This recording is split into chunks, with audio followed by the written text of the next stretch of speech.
የፋኖ ኃይሎች በወሎ ቤተ አማራና በጎንደር ቀጠናዎች ያጋዙን የጦር ኃይል ሚዛን ያዛቡ አዳዲስ የውጊያ ግንባሮችን መክፈታቸው ተሰምቷል። በጎንደር ከጋይንት በለሳ ስልታዊ የደፈጣ ጥቃቶች ሲፈጸሙ፣ በቀሪ ቦታዎች ሰፊ ቀጠናዎች የሸፈነ የህግ ማስከበር እርምጃ በፋኖ ኃይሎች በኩል መወሰዱ ተሰምቷል።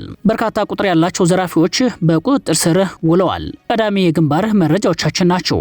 የድንበር ተሻጋሪ ግጭቶች ማዕከል በሆነው ጋምቤላ ክልል በፕሬዝዳንት ጽህፈት ቤት ዙሪያ ለሰዓታት የዘለቀ የተኩስ ልውውጥ ተካሂዷል። ፕሬዝዳንቷና ምክትላቸው የጥቃቱ ኢላማ እንደነበሩ ተጠቁሟል። ይህ ከሁለት ሰዓታት በላይ የዘለቀ ቆይታ የነበረው የተኩስ ልውውጥ በፕሬዝዳንት ጽህፈት ቤት ቪአይፒ ጥበቃዎች መልሶ ማጥቃት የከሸፈ ቢሆንም ስለ ጋምቤላ ክልላዊ አሁናዊ ሁኔታ ምን ይነግረናል ስንል መረጃዎችን ፈትሸናል። በዝርዝር ይቀርባል። ህወሓትና ብልጽግና ወደ ይፋዊ ጦርነት እያመሩ ነው። ሁለቱ ጦረኛ ኃይሎች ወደ ጦርነት ለመግባት የመጨረሻው ምዕራፍ ላይ መድረሳቸውን ተከታታይ ወታደራዊ መረጃዎች ያመላክታሉ። ህወሓት በርካታ ታጣቂ ኃይሉን ወደ ሱዳን ለማሻገርና ቀጣዩን ክረምት ለውጊያ እድል ለመጠቀም የሚያደርገው ጥረትና ሰሞነኛውን የብልጽግና የድሮን ጥቃት ተከትሎ ህወሓት ባወጣው አዲስ መግለጫ ምን አለ የሚለውን ጨምሮ በጉዳዩ ላይ ሰፋ ያለ መረጃ አሰናድተናል። የአሜሪካ የጦር ሄሊኮፕተር በሆርሙዝ ሰርጥ ተመቶ መውደቁ ተሰምቷል። አፓቼ የተሰኘው የጦር ሄሊኮፕተር በሰርጡ አቅራቢያ ተመቶ የወደቀበትን ክስተትና የአብራሪዎቹን መጨረሻ በተመለከተ ዝርዝር መረጃ ይዘናል። ሰላም ጤና ይስጥልን ውድ የጣና ቲቪ ተከታታይ ቤተሰቦቻችን አብራችሁን ስትቆዩ እነዚህንና ሌሎች ዝርዝር መረጃዎችን ታደምጣላችሁ። አክብሮታዊ ግብዣችንን በማስቀደም ወደ ሰዓቱ ዜናና መረጃዎቻችን እናመራለን። የፋኖ ኃይሎች ከአዳዲስ የውጊያ ግንባሮች ጎን ለጎን ሰፊ ቀጠናዎችን የሸፈኑ የህግ ማስከበር ስራዎችን በመስራት ላይ መሆናቸውን አሳወቁ። የብልጽግናው አጋዝ ለጦርነቱ ካሰማራው ከፍተኛ ሰራዊት ትይዩ አማራን በአማራ ማጋደል በሚለው ስልቱ በርካታ አጋቾችንና ዘራፊዎችን በማሰማራት በአማራ ህዝብ ላይ የሚፈጽመው ኢኮኖሚያዊ ጥቃት አስከፊ ደረጃ ላይ መድረሱን ከተለያዩ የአማራ አካባቢዎች ያሰባሰብናቸው መረጃዎች ያመላክታሉ። መረጃው ያላቸው የፋኖ ኃይሎች በወሎ ቤተ አማራና በጎንደር ሰፊ ቀጠናዎችን በመሸፈን ህዝብን በመዝረፍና በማገዝ የተሰማሩ አጋቾችን በቁጥጥር ስር አውለዋል። አሽከርካሪዎችንና ንጹሃን ተጓዦችን በማገትና በመዝረፍ ተግባር ላይ ተሰማርተው የነበሩት እነዚህ መንግስታዊ አጋቾች ላይ የተጠና እርምጃ መውሰዳቸውን በጎንደርና ወሎ ቤተ አማራ የሚንቀሳቀሱ የፋኖ ኃይሎች አሳውቀዋል። በወሎ ቤተ አማራ በአምባሰል ወረዳ የአገር አቋራጭ የኤሌክትሪክ መሰረተ ልማትን ቆራርጠው ሲዘርፉ የነበሩ ዘራፊዎች በአማራ ፋኖ ብሔራዊ ንቅናቄ ምኒልክ ዕዝ 104ኛ ኮር አርበኞች እጅ ከፍንጅ በቁጥጥር ስር ሲውሉ፣ በጎንደር ከንፍራንዝ እስከ ጣራ ገዳም ባለው ቦታ አሽከርካሪዎችንና ንጹሃን ተጓዦችን በማገትና በመዝረፍ ተግባር ላይ ተሰማርተው በነበሩ ዘራፊዎች ላይ የአማራ ፋኖ ብሔራዊ ንቅናቄ ጎንደር ጠቅላይ ግዛት በላይ ዘለቀ ዕዝ ዳግማዊ ቴዎድሮስ ኮር አርበኞች የማያዳግም እርምጃ መውሰዳቸውን የፋኖ ምንጮች አረጋግጠዋል። በሌላ የጎንደር ግንባር መረጃ በጎንደር ጉና ቀጠና ዘበራ ተብሎ በሚጠራው አካባቢ ሲንቀሳቀስ በነበረው ያጋዙ ኃይል ላይ በተወሰደ የተቀናጀ የደፈጣ ጥቃት ቁጥራቸው በውል ያልታወቀ በርካታ ያጋዙ ወታደሮች ሞትና ቁስለኛ መሆናቸውን የፋኖ ምንጮች ለጣና ገልጸዋል። ይህንን ስልታዊ የደፈጣ ጥቃት ተከትሎ ያጋዙ ወታደራዊ እቅድም መክሸፉን ምንጮቹ አክለዋል። በጥቃቱ ያጋዙ ኃይል ከፍተኛ የተባለለት ሰብአዊና ወታደራዊ ኪሳራ የደረሰበት ቢሆንም የአካባቢው መልክዓ ምድራዊ ሁኔታ መረጃውን ለማሰባሰብ አመች አለመሆኑን ነው የፋኖ ምንጮች የገለጹትም። በፋኖ ኃይሎች ከፉኛ የተመታው ያጋዙ ጦር ወደ ጋሳኝ ከተማ መሸሹ ታውቋል። በተመሳሳይ የአውደ ውጊያ መረጃ በጎንደር ጋይንትና በለሳ ቀጠናዎች አዳዲስ የውጊያ ግንባሮች የተቀሰቀሱ ሲሆን በሁለቱም የውጊያ ግንባሮች ያጋዙን ጦር የኃይል ሚዛን ያዛቡ ውጊያዎች መካሄዳቸው ተሰምቷል። አድማጭ ተመልካቾቻችን እነዚህንና ሌሎች አፍላይ ውጊያ መረጃዎችን የግንባር ዘጋቢያችን እንደሚከተለው ያደርሰናል።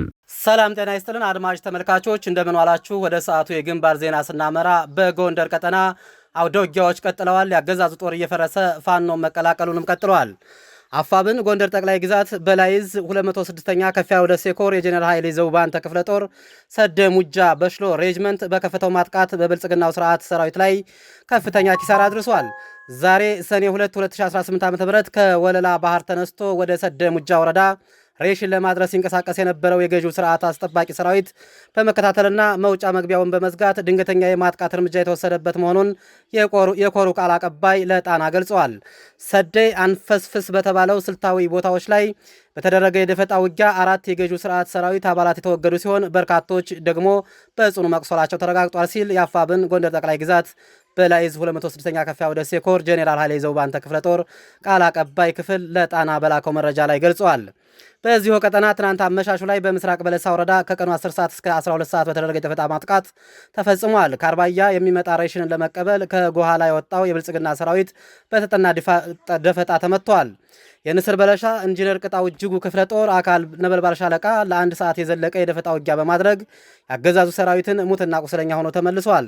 ነበልባል ሻለቃ ካላት ኃይል በመቀነስ በቁጥር 30 የሚሆኑ የተጠና ደፈጣ ስምሪት በመስጠት በአንድ ብሬን በ6 ጥቁር ክላሽ እንደዚሁም 2 እንፎርቲና ሌሎችም አባላት በራሳቸው ትጥቅ በመያዝ በአገዛዙ ሰራዊት ባልነቃበት ሁኔታ ጋመሽ በር በተባለ ገዥ መሬት ላይ ደፈጣ በመጣል ሙትና ቁስለኛ አድርገዋለች።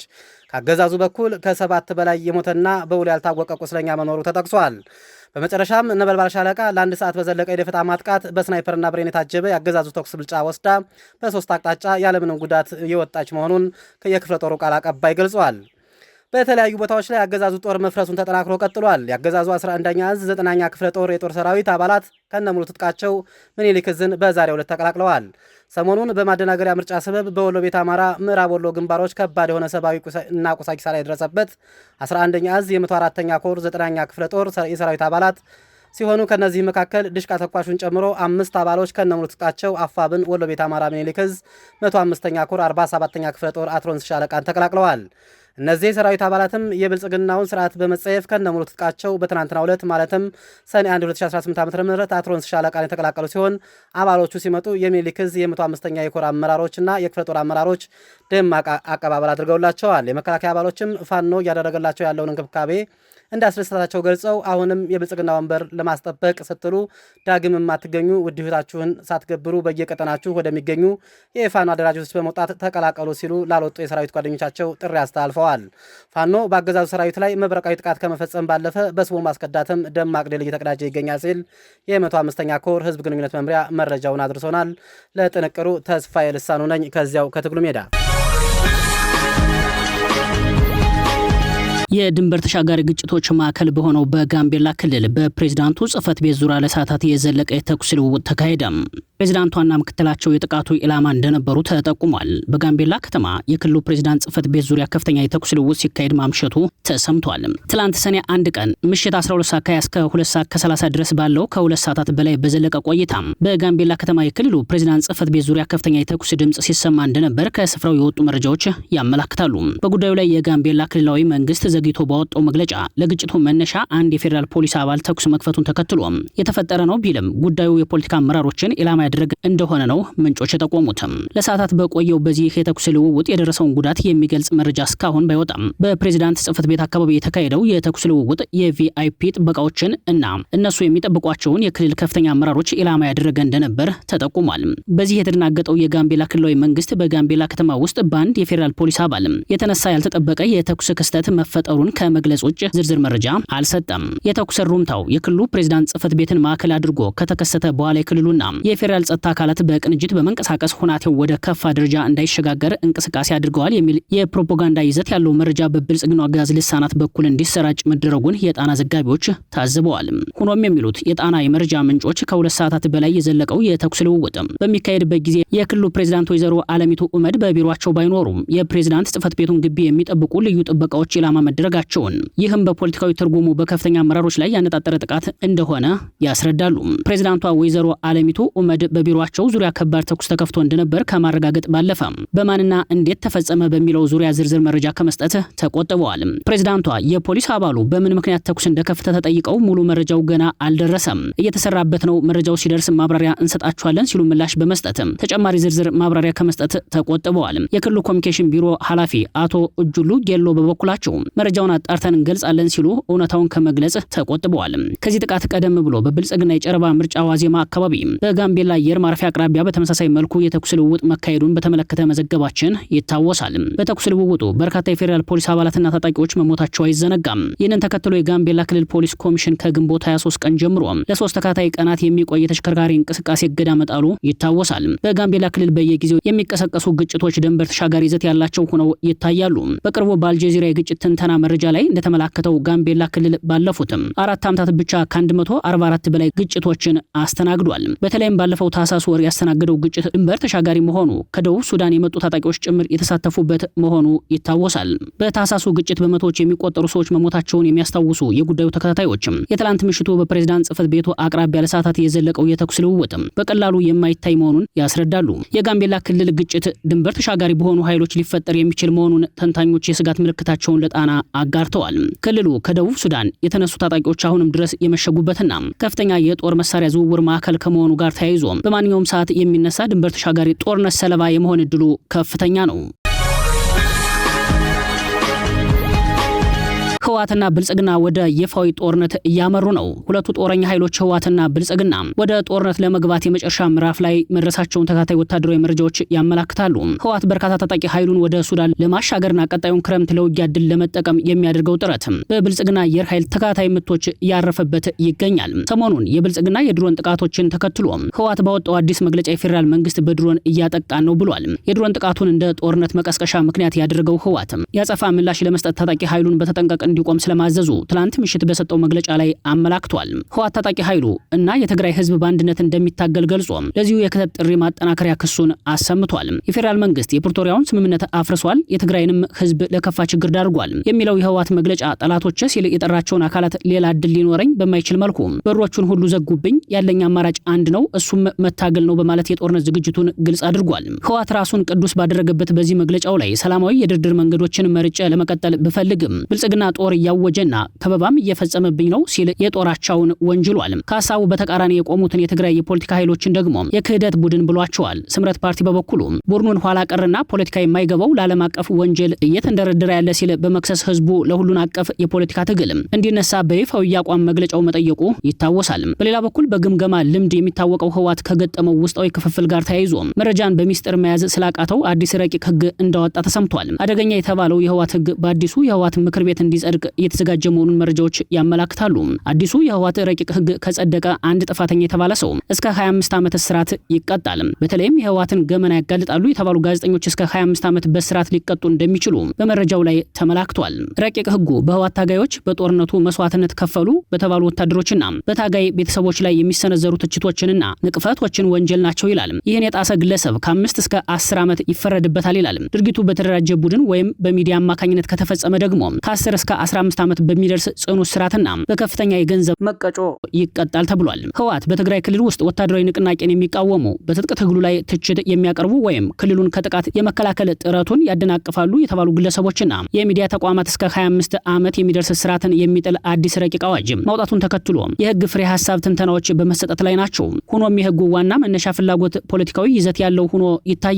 ይህም በቀጣይ በአማራ ታሪካዊ ርዕሶች ላይ ለሚከፈተው የወራ ጦርነት የዝግጅት አካል እንደሆነ የፖለቲካ ታዛቢዎች እምነት ነው። ባለ 80 አንቀጹ የህወሓት አዋጅ ወሰናችንን ለማስመለስ የማይዋጋ ከ3 እስከ 10 ዓመት በስራት ወይም እስከ 50 ሺህ ብር ያስቀጣል የሚል ይዘት ያለው መሆኑን የሚያነሱት የፖለቲካ ታዛቢዎች አዋጁ ወደ ወልቃይት ለሚደረገው የወራ ጦርነት የዝግጅት ምዕራፍ አንድ አካል ነው ይላሉ። በአዋጁ ላይ ከወታደራዊ ጉዳዮች ጋር በተያያዘ መረጃ አውጥቶ የሚሰጥ ወይንም የሚከዳ ካለ በሚል በዝርዝር የተቀመጡ የቅጣት አይነቶችም ድርጅቱ በትግራይ ወጣቶች ላይ እምነት እንዳጣ የሚያመላክት ነው ተብሏል። አዋጁ ደንብና መመሪያ ያልወጣለት ቢሆንም ይህ ረቂቅ ህግ በትግራይ ፖለቲካና በቀጣዩ ጦርነት ላይ የራሱ የሆነ ከባድ ተጽዕኖ እንደሚኖረው ይገመታል የሚሉት የፖለቲካ ታዛቢዎችም ክልሉን ወደ ለየለት ወታደራዊ ስርዓት ሊወስደው እንደሚችል ምልከታቸውን ያጋራሉ።